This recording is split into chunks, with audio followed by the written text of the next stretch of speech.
You can easily view all payments made in your restaurant and even make changes to them using Toast Payment Terminal. Here's how you access all of your payments.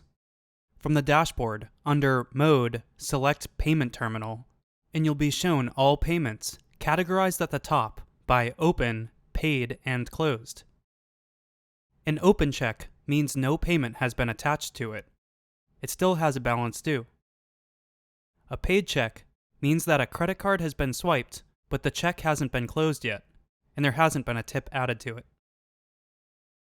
A closed check means that the check has been adjusted to its final amount, meaning a tip, if applicable, has been added and the check has been adjusted for its final amount. By the end of the day, any paid check credit card payments will be captured even if the check hasn't been completely closed. Once captured at the end of the day, the check will be closed.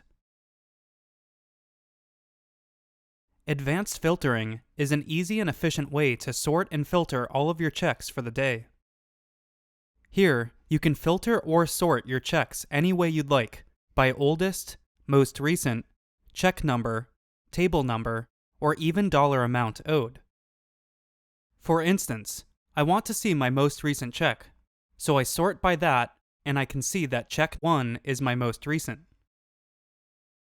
Now I want to easily find check number 20, so I sort by check number, and I see it at the top of my list.